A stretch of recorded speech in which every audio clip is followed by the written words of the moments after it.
Comparative study तुलनात्मक अध्ययन अंतर्गत सेशन नंबर 4। इस सेशन की शुरुआत में हम सबसे पहले ये लेंगे कि एप्लीकेशन को कैसे यूज करना है। आप में से कई सारे विद्यार्थियों के प्रश्न थे कि एप्लीकेशन को यूज कैसे करना है। तो आप जब भी एप्लीकेशन को डाउनलोड करते हैं, प्रथम बार आपने उसको डाउनलोड किया है, तो उसके तुरंत बाद आपको क्रिएट अकाउंट करना है। क्रिएट अकाउंट करने के बाद आपको वहां पर अपना मेल आईडी और बाकी सारी डिटेल्स जो है वो फिलअप करनी है।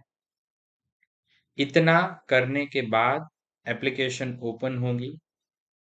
लेफ्ट अपर साइड में सेकंड ऑप्शन है कोर्स, उसके ऊपर आपको क्लिक करना है तो आपको अपना कोर्स दिख जाएगा। फिर उस कोर्स के ऊपर क्लिक करके उसके अंदर जो कंटेंट है उसमें आप जा सकते हैं। यदि आपने वहां पर क्लिक किया और अंदर कुछ नहीं आ रहा है, उसका मीनिंग ये है कि वो जो पार्ट है वो हिडन है। फॉर एग्जाम्पल आपको यदि ऐसा वहां पर दिखा रहा है कि आयुर्वेदा के अंतर्गत आपको ऐसा दिखा रहा है कि कुल 12 सब्जेक्ट है, लेकिन आपने उसके ऊपर क्लिक किया, वो ओपन नहीं है। दैट मीन्स कि वो अंदर है लेकिन वो आपको नहीं दिखेगा। वो धीरे धीरे जब रिलीज होगा तब उसके बाद ही वो आपको दिख पाएगा। तो ये एक सामान्य चीज है, ये आपको समझना है।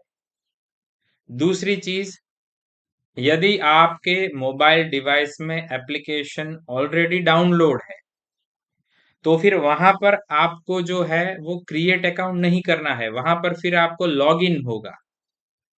पहली बार आप जब करते हैं तभी क्रिएट अकाउंट होगा। यदि ऑलरेडी इन है तो एप्लीकेशन अपने आप खुल जाएगी। जैसे आपने बीच में एक अंतराल लिया है, उसके बाद आप खोल रहे हैं तो लॉग इन होगा।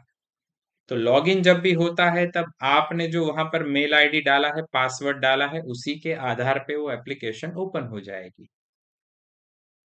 एप्लीकेशन एक टेक्निकल चीज है, तो आप जब भी उसका यूज करते हैं तब आपको वहां पर थोड़ा धैर्य बनाना है।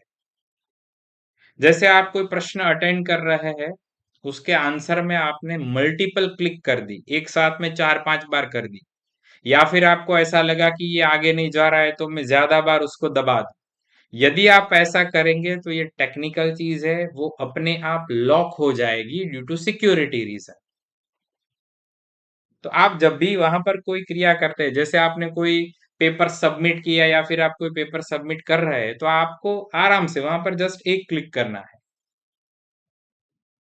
वो जैसे ही सर्वर से कनेक्ट होगा तो अपने आप वो कमांड ले लेगा। कई बार क्या होता है कि हम मल्टीपल क्लिक कर देते हैं। मल्टीपल क्लिक अर्थात उसको हमने एक ही साथ में मल्टीपल कमांड दे दी, तो इनके कारण कई बार फिर वो सिक्योरिटी पर्पस से ऐप लॉक हो जाएगी। तो आप जब भी एप्लीकेशन यूज करते हैं तब आपको इसका खास ख्याल रखना है। आज के सेशन की शुरुआत करते हैं। आज का प्रथम विषय है क्रियाकल्प। क्रियाकल्प अंतर्गत तर्पण हेतु काल, जो कि सुश्रुत ने बताए हैं। यहाँ पर हमें याद कैसे रखना है? यहाँ पर हमें याद रखने के लिए सबसे पहले चरक में नानात्मज व्याधियों में जाना है। नानात्मज व्याधियों में क्रम क्या है? वायु के विकार सबसे अधिक, देन आफ्टर पित्त वाले, देन आफ्टर कफ वाले।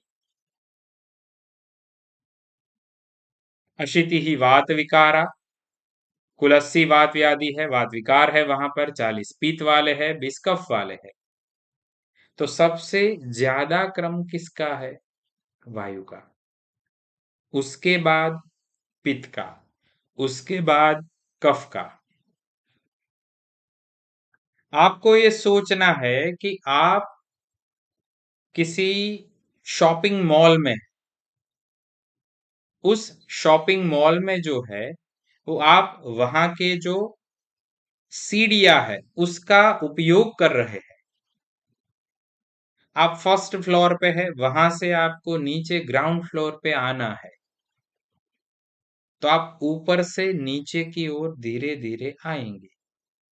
तो आप जहां पर खड़े हैं दैट इज वात व्याधि, that is highest pick level.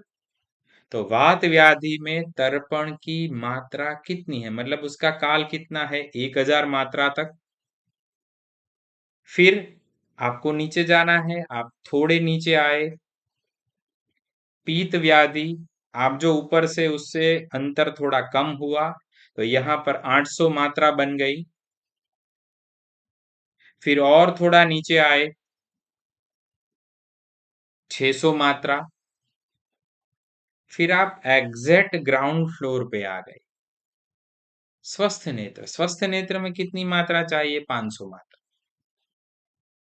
तो तर्पण के लिए जो मात्रा काल बताया है वो वात पीत कफ स्वस्थ, 1000, 800, 600, 500। ऊपर से आप नीचे की ओर आ रहे हैं, इसी तरीके से ये अंतर जो है वो कम हो रहा है। अधिष्ठान भेद से मात्रा काल। अधिष्ठान का मीनिंग क्या है, अधिष्ठान का मीनिंग है स्थान, जगह, प्लेस, साइट। तो यहां पर आप इसको दो तरीके से याद रख सकते हैं। सबसे पहले जो रीसेंट सिलेबस है उसमें सिलेबस अंतर्गत अधिष्ठान अनुसार व्याधि बताए हैं, तो यदि आप वो क्रम पकड़ ले तो भी चलेगा। यदि आप वो क्रम पकड़ना नहीं चाहते तो उसका सूत्र है, वो सूत्र पकड़ लीजिए। सूत्र क्या है, वासाकली। वासाकली, आप बोल रहे हैं वासाकली, कृष्ण की दृष्टि सर्वव्यापी है। भगवान कृष्ण सब देख रहे, भगवान सब देख रहे, तो भगवान कृष्ण की दृष्टि सर्वव्यापी है। आप ये चीज किसको बता रहे हैं, आप ये चीज बता रहे हैं अपने मित्र वासाकली को। वासाकली, कृष्ण की दृष्टि सर्वव्यापी है। आप देख रहे इमेज में, सर्वव्यापी, अक्रॉस द ग्लोब, पूरे विश्व के ऊपर ईश्वर की दृष्टि है, वो देख रहे हैं। तो वासाकली, कृष्ण की दृष्टि सर्वव्यापी है, ये पूरा क्रम है। वा, वा से लेना है वर्तमगत, सा संधिगत, कली शुक्ल, शुक्ल में जो क्ल आता है दैट इज कली। वासाकली वर्तमगत, संधिगत, शुक्लगत। नेक्स्ट क्या है, कृष्णगत, कृष्ण की। इसके बाद क्या है, दृष्टिगत, कृष्ण की दृष्टि। आखिरी में क्या है, सर्वसर या फिर सर्वगत, तो सर्वव्यापी है। तो हमारा सूत्र क्या बना, वासाकली, वासाकली इज संबोधन, दैट इज संबोधन। आप किसी के साथ बात कर रहे तो आप उसको नाम से पुकारेंगे ना, महेश, रमेश, रितेश, इस तरह से। तो इसी तरीके से आपके सामने वाला जो पात्र है उसका नाम है वासाकली। पुराना एक अभिषेक बच्चन वाला एक सॉन्ग भी था, मसक्कली। तो इसी तरह से ये वासाकली, वासाकली कृष्ण की दृष्टि सर्वव्यापी है। वा वर्तमगत, सा संधिगत, कली शुक्ल, कृष्ण अर्थात कृष्णगत, दृष्टि से दृष्टिगत, सर्वव्यापी सर्वगत। ये तो हो गया सीधा क्रम। अब उसके सामने मात्राओं के लिए क्या करेंगे, तो मात्रा के लिए आपको सिंपल याद रखना है, 100 से हम शुरू करेंगे, 100 से 200 200 मात्रा बढ़ाते जानी है। कहां तक बढ़ानी है, दृष्टिगत। दृष्टिगत में आप जब भी बढ़ाएंगे तब आपको केवल 100 बढ़ानी है। मतलब एक दृष्टिगत व्याधि ऐसा है जहां पर 100 मात्रा की बढ़ोतरी होती है, बाकी सब जगह पे 200 मात्रा होगी। तो वर्तमान में 100 है तो संधि में कितनी होगी, 300। फिर 200 ऐड कर दीजिए, 500। फिर 200 ऐड कर दीजिए, 700। अभिक्रम किसका आया, दृष्टिगत, तो यहाँ पर केवल 100 ही बढ़ेगी, तो यहाँ पर 800 होगी। फिर 200 बढ़ा दीजिए। तो आपको कहां से कहां तक जाना है, 100 से लेके आपको 1000 तक जाना है। 100 to 1000, 100 to 1000 जाना है आपको। सेकंड लास्ट जो है आपका मकाम, वहां पर आपको केवल 100 की वृद्धि करनी है। हमारा सूत्र क्या है, वासाकली कृष्ण की दृष्टि सर्वव्यापी है। ये हो गया अधिष्ठान भेद। इसका एक और भेद है, दैट इज दोष भेद। दोष भेद ये बहुत सरल है। यदि दोष कम है तो 1 दिन, यदि मध्यम दोष है तो आपको 3 दिन करवाना है। यदि दोष अत्यधिक ज्यादा है तो फिर आप कितना करवाएंगे? 5 दिन करवाएंगे। 1, 3, 5। इसके बाद वाला विषय है पुटपाक। पुटपाक में प्रथम है दोष अनुसार। दोष अनुसार क्या रहेगा? दोष अनुसार हम अपना जो सामान्य क्रम है वात पित्त कफ उन्हीं को फॉलो करेंगे, वीपीके। ये आपको याद रखने में इजी रहेगा, वीपीके। यहां पर सूत्र क्या है? पुटपाक है तो हम सूत्र बनाएंगे वीपीके पुट्टी। वीपीके पुट्टी, इसका क्रम क्या है? 3, 2, 1। वातज रोग 3 दिन, पित्तज रोग 2 दिन, कफज रोग 1 दिन। वीपीके पुट्टी 3, 2, 1। इसको आप 321 इस तरीके से भी याद रख सकते हैं।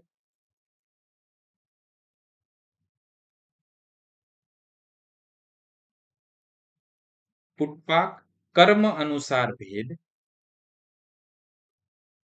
यहाँ पर 3 भेद बताए हैं, लेखन, स्नेहन, रोपण। लेखन पुटपाक जो है वो ज्यादातर कफ की स्थिति में किया जाता है, तीक्ष्ण होगा इसलिए 1 दिन तक। स्नेहन जो है वो वायु में किया जाएगा 2 दिन तक। रोपण जो है वो पित्त में किया जाएगा 3 दिनों तक। तो 1, 2, 3 लेखन, स्नेहन, रोपण। लेखन, स्नेहन, रोपण को हम कैसे याद रखेंगे? LSR। LSR। LSR Karma. Karma का मीनिंग है कर्मानुसार। फिर सामने मात्रा क्या होगी? 1, 2, 3। 1, 2, 3 अर्थात यहां पर 100, 200, 300। कर्म अनुसार पुटपाक LSR 1, 2, 3। 100, 200, 300। पुटपाक के बाद है सेक। सेक की मात्रा सिंपल है, पुटपाक से 2 गुना काल तक देना है। तो यहां पर इसकी ट्रिक क्या है? LSR सेक 2x। ये सामान्य है, मतलब जो आगे पुटपाक में बताया उनसे 2 गुना काल, या फिर आप इसको इस तरीके से भी याद रख सकते हैं। LSR सेक 246। आगे हमने क्या देखा था? 123, उसका डबल हो गया 246। लेखन 200 मात्रा, स्नेहन 400 मात्रा, रोपण 600 मात्रा। LSR से 2x, मतलब 2 बार करना है, मतलब 2 गुना करना है।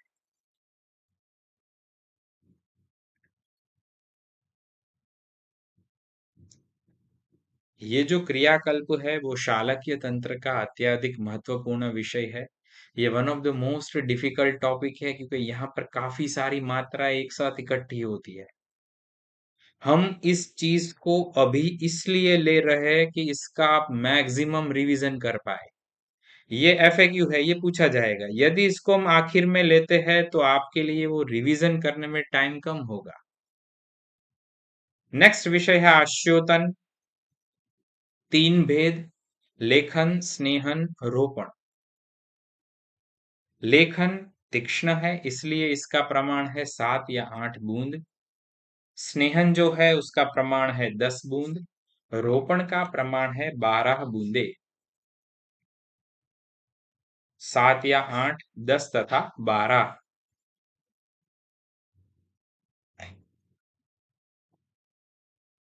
नेक्स्ट है शिरोबस्ती। शिरोबस्ती का धारण काल कितना है? शिरोबस्ती का धारण काल तर्पण से 10 गुना है। तर्पण से 10 गुना। हमने आज के विषय की शुरुआत तर्पण से की। यहां पर तर्पण से 10 गुना काल, तो ये हमने जो भी सूत्र बनाए हैं उन सभी सूत्र में आप 10x लगा दीजिए, तर्पण वाला। तो शिरोबस्ती जो है वो तर्पण से 10 गुने काल में दी जाती है।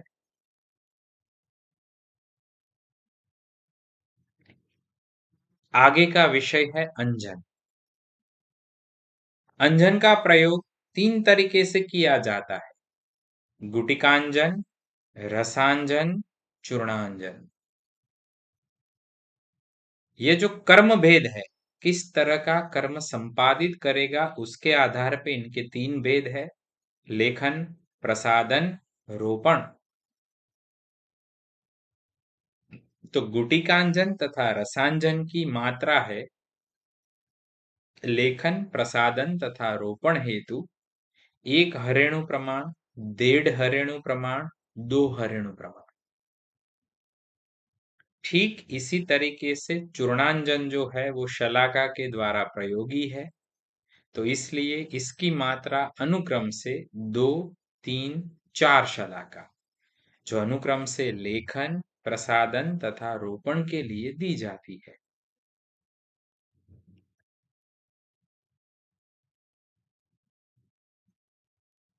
अंजन का हम प्रयोग करेंगे तो उस अंजन का प्रयोग हम कौन से पात्र में करेंगे? तो अंजन जो पात्र है उसको याद रखने के लिए एक ट्रिक यहाँ पर बनाई है। इस ट्रिक का तात्पर्य ये है कि सबसे पहले आपको रसों का क्रम आना चाहिए।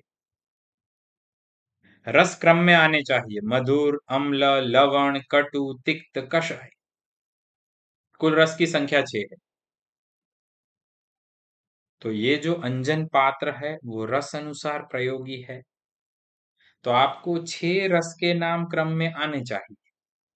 फिर उसके सामने कौन सा पात्र प्रयोगी है ये आप याद रख पाएंगे। ये कॉमनली मैच द फॉलोइंग में पूछा जाता प्रश्न है।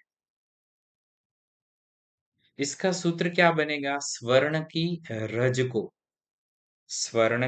रज को श्रृंग में विदुर लेकर काशी आया। किनको लेकर आया? स्वर्ण की रज को। कौन लेके आया? विदुर लेके आया। कहां पर आया? काशी आया।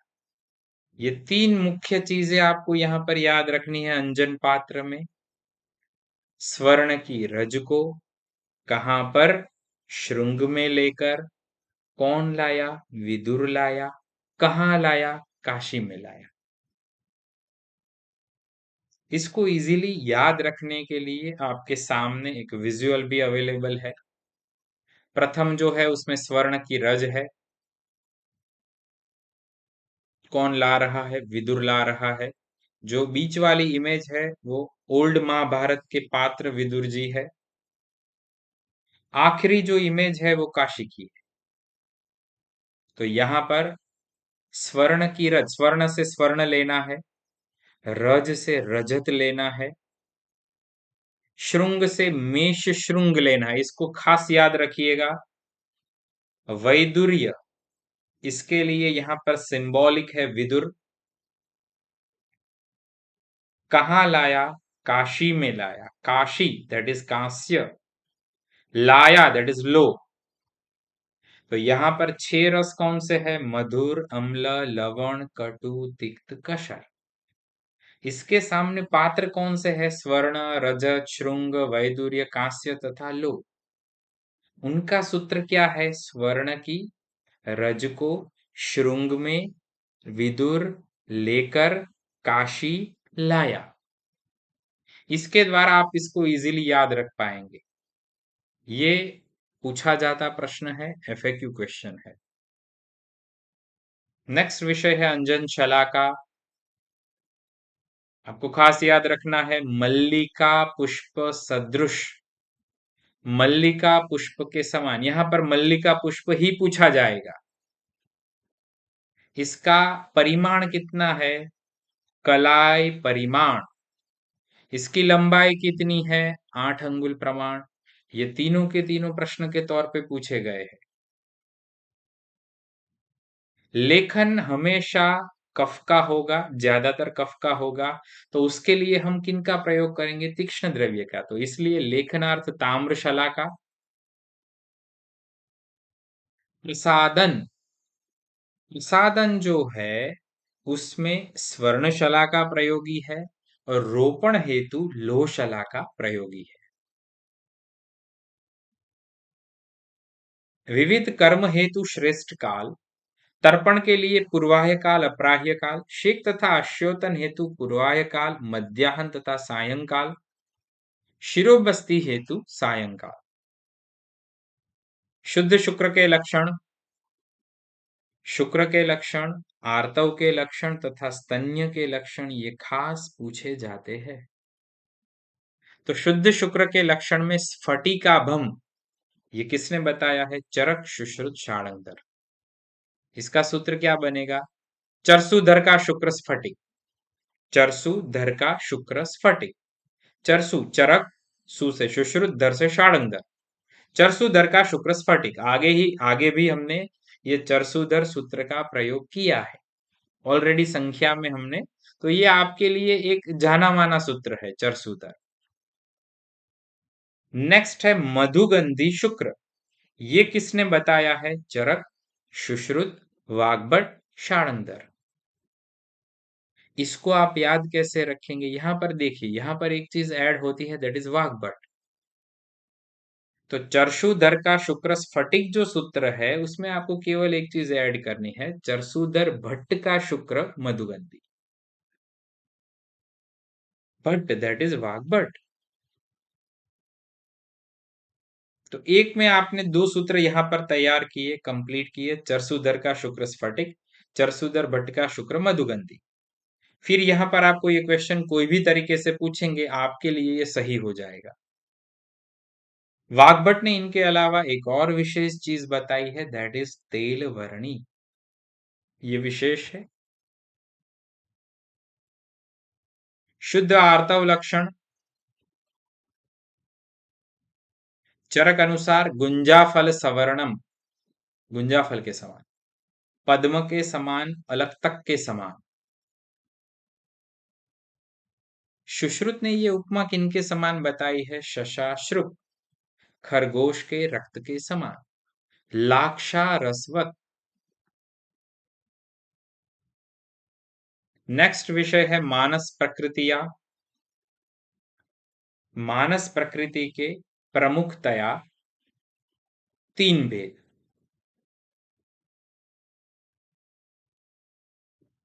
सात्विक, राजसिक, तामसिक।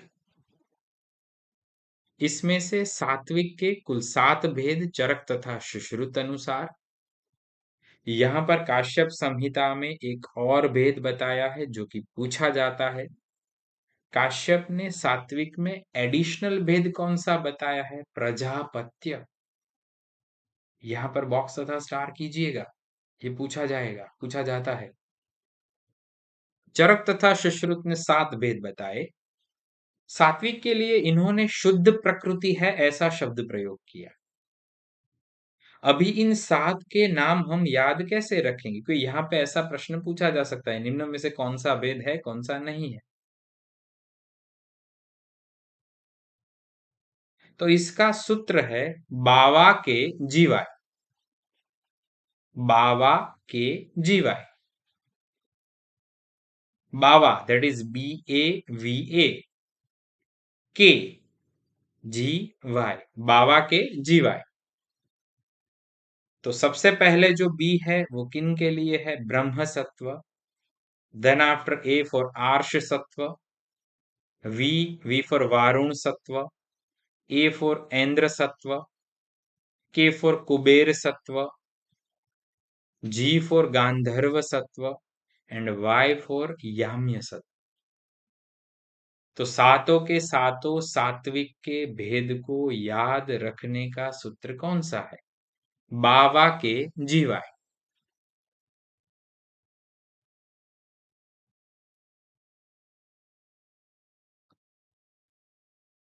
राजस के भेद कितने हैं? राजस के भेद चरक तथा सुश्रुत अनुसार 6। यहां पर काश्यप ने एक और भेद बताया है एडिशनल, दैट इज यक्ष सत्व। राजस सत्व के 6 भेदों को याद रखने का सूत्र कौन सा है? इसका सूत्र है पार SP शकुनी। पार थोड़े दूर है, पार SP शकुनी। SP का नाम क्या है? शकुनी। पार SP Shakuni. Par P stands for प्रेत, A for असुर, R for Rakshas, S for Sarp, P for Pishach and Shakuni for Shakun. तो यहां पर हमारा राजस सत्व का सूत्र बनेगा पार एसपी शकुनी। एसपी शकुनी जो है वो हमारे रिश्तेदार नहीं है, दूर वाले हैं, दूर गांव से आए हैं, तो उसके लिए हम क्या बोलेंगे? पार एसपी शकुनी। तो यहां पर P stands for प्रेत, A for असुर, R for राक्षस, S for सर्प, P for पिशाच एंड लास्ट शकुनी। यहां पर काश्यप संहिता में एक और भेद बताया है, दैट इज यक्ष सत्व। तो काश्यप अनुसार राजस के भेद हुए 7। नेक्स्ट है तामस सत्व। इनके भेद तीनों आचार्यों ने एक समान बताए हैं, 3 3 3। ये भेद कौन से है? पशु सत्व, मत्स्य सत्व, वानस्पत्य सत्व। तो चरक तथा सुश्रुत अनुसार सत्व के कुल भेदों की संख्या 16 हो गई, जबकि यहां पर काश्यप अनुसार 18 हुई। काश्यप अनुसार 18 क्यों हुई? क्योंकि उन्होंने सात्विक तथा राजसिक में एक एक ऐड किया है। यहां पर उन्होंने एक एक ऐड विशेष कौन सा किया है? प्रजापत्य सत्व तथा यक्ष सत्व।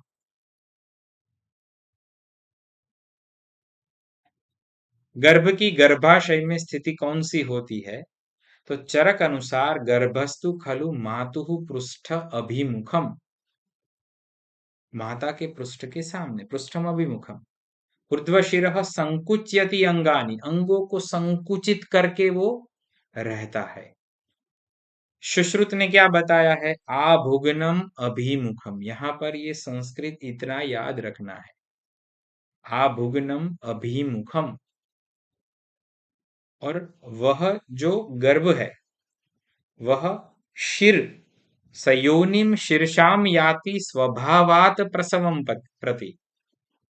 प्रसव के समय में वह योनि मार्ग से शिर के द्वारा स्वाभाविकतया प्रसव के लिए निर्गमित होगा। आभुग्नम अभिमुखम, स्वभावात, यहां पर स्वभाव भी महत्वपूर्ण है। नेक्स्ट है धात्री लक्षण। चरक ने धात्री का गुण बताया है समान वर्णी तथा यौवन। सुश्रुत ने बताया है श्याम वर्णी। यहां पर खास याद रखिए समान वर्णी, श्याम वर्णी। चरक सूत्र 5 का रेफरेंस है आहार मात्रा पुनर्अग्नि बलापेक्षणी। आगे जाके चरक ने भी बोला है कि आहार मात्रा पुनः अग्नि द्रव्य बलापेक्षिणी, जबकि अष्टांग संग्रह ने ये चीज सूत्र में बोली है। मूत्र के गुण चरक संहिता सूत्र स्थान के प्रथम अध्याय में बताए गए हैं। कफ शामक है, वायु का अनुलोमक है तथा कर्षेत पित्तम अधोभागम, अधोभाग से ये पित्त को निकालेगा। वाग्भट अनुसार मूत्र जो है वो पीतवर्धक है। सुश्रुत ने वात कफग्न बताया है, वायु का नाशक, कफ का नाशक। नस्य कर्म के भेद चरक अनुसार कुल 5 भेद, सुश्रुत अनुसार कुल 2 भेद, जबकि वाग्भट अनुसार 3 भेद। चरक ने 5 भेद कौन से बताए हैं? चरक ने ये सभी चीजें सिद्धि स्थान के 9वें अध्याय में बताई है। नावनम औपीडश्च द्मापनम धूमम एवं च प्रतिमर्शश्च विज्ञेयम नस्य कर्म तु पंचधा। नस्य कर्म जो है उनके कुल भेद चरक ने कितने बताए? कुल 5। प्रथम भेद है नावन। नावन के 2 प्रकार, स्नेहन तथा शोधन। नावन के 2 प्रकार, स्नेहन तथा शोधन। नावनम च अवपीडम च, दूसरा भेद है अवपीडन। अवपीडन, अवपीडन का मीनिंग क्या है? पीड़न करने से जो आप दे रहे, दबा के निचोड़ के जो दे रहे, दैट इज अवपीडन। उसके 2 भेद है शोधन तथा स्तंभन। तीसरा भेद है धूम।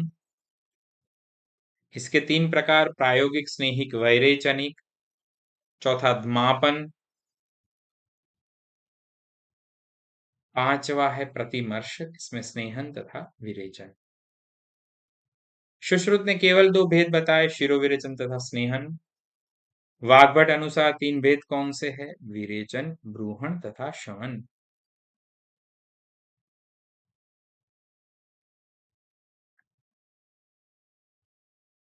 वर्धमान पिपली चरक ने कहां पर बताई है? रसायन अधिकार अंतर्गत। सुश्रुत ने इसको वात रक्त चिकित्सित में बताई है, जबकि काश्यप ने राज्यक्षमा तथा शोध अधिकार। काश्यप तथा सुश्रुत का खास पूछा जाता है, खास याद रखिए। वर्धमान पिपली की मात्रा तीन प्रकार से इसकी मात्रा प्रयोगी है: उत्तम मात्रा, मध्यम मात्रा, हीन मात्रा। ये अनुक्रम से बल के भेद के ऊपर है। जो उत्तम है उसका बल अधिक है, इसलिए चरक अनुसार उत्तम मात्रा इसमें 10 पिपली सेवन। सुश्रुत ने भी यही बताया है। मध्यम मात्रा में एक छोटा सा अंतर है, चरक अनुसार 6 पिपली सेवन, जबकि सुश्रुत अनुसार 7 पिपली सेवन। अधम मात्रा चरक अनुसार 3 पिपली, सुश्रुत अनुसार 5 पिपली। कल्पना भेद से चरक अनुसार उत्तम पुरुष जिसका बल आधिक्य है उसमें पीस कर देनी है। जो मध्यम बल है उसमें क्वाथ रूप में देनी है। जो हीन बल है उसमें चूर्ण रूप में देनी है। हीन बल चूर्ण, मध्यम बल कषाय। जजट अनुसार प्रकृति के अनुसार पिपली देनी चाहिए। ज्वर की संज्ञा चरक संहिता अनुसार सर्व रोगाग्रजो बलि, दैट इज ज्वर। सुश्रुत ने इसे रोगराज उपमा दी है, जबकि वाग्भट ने इसे रोगपति उपमा दी है। तो चरक सबसे प्रथम है इसलिए अग्रज। सुश्रुत का वर्णन राजाओं के समान, इसीलिए राज। आखिरी में वाग्भट रोगपति। विषम ज्वर के अधिष्ठान यहां पर संतत, सतत, अन्यजुष्ट, तृतीयक तथा चतुर्थक, कुल 5 भेद। आपको यहाँ पर याद रखना है कि चरक ने जो अनुक्रम दिया है श्लोक वाला, उसमें अन्यजुष्ट में डायरेक्ट मेद बताया है, मांस नहीं बताया है। ठीक इसी तरीके से चतुर्थक में सुश्रुत ने अस्थि, मज्जा, अधिष्ठान बताया है।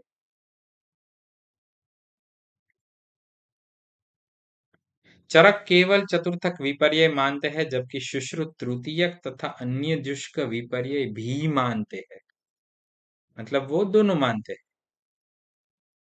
साध्यता भेद चरक अनुसार रस, रक्त, मांस तथा मेदोगत ज्वर साध्य। अस्थि तथा मज्जागत कृच्छ साध्य, शुक्रगत असाध्य। गुल्म के प्रकार चरक, सुश्रुत तथा काश्यप अनुसार 5, जबकि आचार्य वाग्भट अनुसार कुल 8।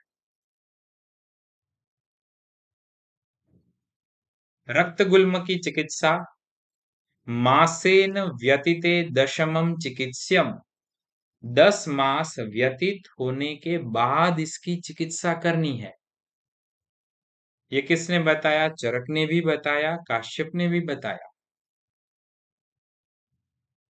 रक्तपीत के पूर्व रूप में विशेष गंध, ये आईएमपी टॉपिक है, इसको याद रखिए।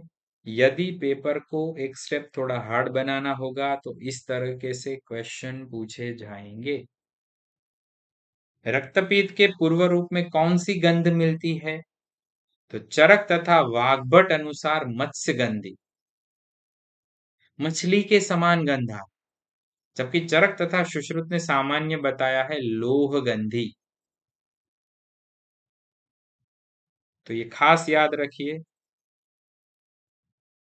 लोहगंधी निम्न में से कौन से आचार्य ने बताया है? ये आपका प्रश्न है। इसका ऑप्शन ए है चरक, ऑप्शन बी है सुश्रुत, ऑप्शन सी है उभय अर्थात ए प्लस बी। ऑप्शन डी है सी प्लस वाग्भट। तो यहां पर सही जवाब होगा ऑप्शन सी, उभय, दोनों, मतलब चरक तथा सुश्रुत दोनों। इस तरीके से ये ए प्लस बी वाले प्रश्न पूछे जाते हैं। नेक्स्ट है प्रमेय के भेद, प्रमेय के प्रकार। चरक ने क्लिनिकल कंडीशन, चिकित्सकीय स्थिति के अनुसार स्थूल प्रमेय ही, कृश प्रमेय ही बताया है। सुश्रुत ने सहज तथा अपथ्य निमित्तज बताया है। कफज प्रमेय में क्या अंतर है, क्या भेद है? सुश्रुत ने सुरा में माना है, पिष्ट में माना है, लवण में माना है तथा फैन में माना है। ये जो चार प्रकार है वो चरक से पृथक है, अर्थात वो चरक ने नहीं माने। वाग्भट ने चरक ने बताए हुए शीत में तथा लाला में को माना है और अन्य सभी सुश्रुत का अनुसरण किया है। मतलब ये इतने विशेष है। पित्तज प्रमेय, सुश्रुत ने चरकोक्त काल में को नहीं माना है, अम्ल में माना है, अर्थात एक फर्क है। चरक ने काल में माना है, सुश्रुत ने उसकी जगह पे अम्ल में बताया है। यहां पर एक और स्पेसिफिक मत है, दैट इज फ्रॉम आचार्य बहल। क्षार में का एक पर्याय दिया है, दैट इज भस्म में। क्षार में इज भस्म में। वातज प्रमेय, सुश्रुत ने चरकोक्त मज्जा में तथा मधुमेह के स्थान पर सर्पी में तथा शौद्र में माना है। ये केवल नाम का अंतर है, मधु का ही पर्याय है शौद्र। प्रमेय पीड़िका चिकित्सा, चरक ने शस्त्र साध्य बताई है, सुश्रुत ने यहाँ पर धन्वंतर घृत का प्रयोग बताया है, आईएमपी है। धन्वंतर घृत प्रमेय पीड़िका अधिकार। इसके अलावा नवायस लोहचूर्ण लोहारिष्ट प्रयोग। कुष्ठ के प्रकार, चरक संहिता अनुसार 7 प्रकार महाकुष्ठ, 11 प्रकार शुद्र कुष्ठ, कुल मिला के 18 प्रकार तथा एक भेद असंख्य भी माना है। सुश्रुत ने चरकोक्त सिद्म कुष्ठ को शुद्र कुष्ठ माना है तथा दद्रु तथा अरुण को महाकुष्ठ गिना है। यह मुख्य अंतर है, इसको खास याद रखना है।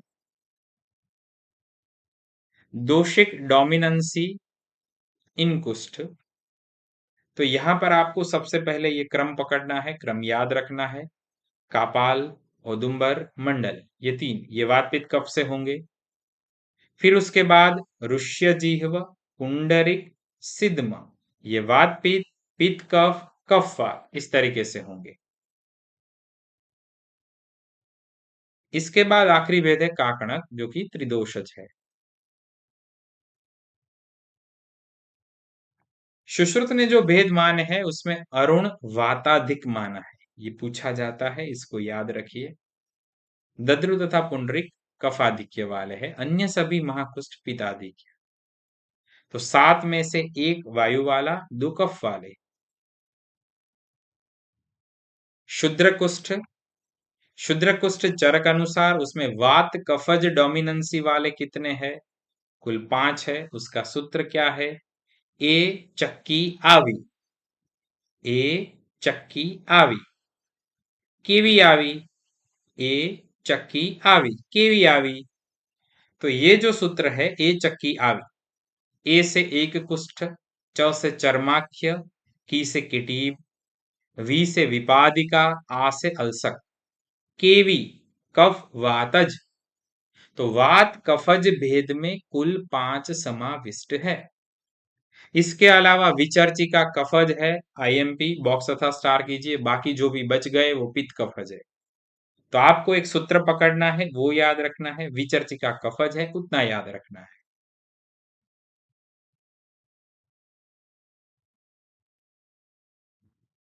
जिस तरह से चरक ने भेद बताए, ठीक उसी तरीके से सुश्रुत ने भी भेद बताए।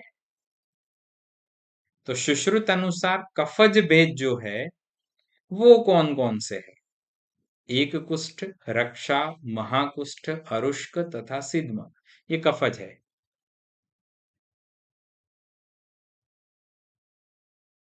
रक्षा करके एक लड़की है, ए रक्षा को, महा कफज अरंशी हुई। अरंशी का खुद एक पीड़िका का नाम है, एक पीड़िका का प्रकार है। वो कैसी पीड़िका है? यहाँ पर महाकफज, वहां पर कफ बहुत ज्यादा है। ए रक्षा को महाकफज अरंशी हुई। ए से एक कुष्ठ, रक्षा से रक्षा, महा से महाकुष्ठ, अरंशी। अरंशी जो है उस वर्ड को आपको तोड़ना है। अरंशी यहाँ पर अरुष्क तथा सी से सिद्ध। ए रक्षा को महाकफज अरंशी हुई। ये भेद किनके है? महाकफज अर्थात कफ के। परिसर्प वायु के कारण, इसको खास याद रखिए, ये पूछा जाता है। अन्य सभी शुद्र कुष्ठ पेदिक। चरक अनुसार असाध्य कुष्ठ कौन सा है? काकणक। सुश्रुत अनुसार पुंडरिक तथा काकणक। गर्भिणी सर्प के काटने पर लक्षण कौन से मिलेंगे? यहाँ पर लक्षण मिलेंगे चरक अनुसार ओष्ठ शोथ तथा नेत्र कृष्ण वर्ण। सुश्रुत ने यहाँ पर विशेष लक्षण दिया है दमातम। ठीक उसी तरीके से प्रसूता सर्प के काटने पर उपजीविका लक्षण होगा। रक्तवर्णी मूत्र प्रवृत्ति, ये सामान्य लक्षण है, ये दोनों में होंगे। इसमें से उपजीविका खास पूछा जाता है। विशेष लक्षण क्या होंगे? चरक अनुसार जृंभा तथा क्रोध, सुश्रुत अनुसार उदरशूल विशेष लक्षण होगा। सुश्रुत ने यहाँ पर जो है वो उदरशूल बताया है। ये जो टॉपिक है वो आपका अगत तंत्र का टॉपिक है, इंपॉर्टेंट टॉपिक। चरक ने गर्भिणी सर्प के काटने पर कौन से विशेष लक्षण बताए हैं? ओष्ठशोथ तथा नेत्र कृष्ण वर्ण। प्रसूता सर्प के काटने पर कौन सा विशेष रोग होगा? उपजीविका तथा रक्तमूत्रता, ये सामान्य है। विशेष क्या है? मतलब जो दोनों ने अलग अलग बताया है, चरक ने जृंभा, सुश्रुत ने उदरशूल।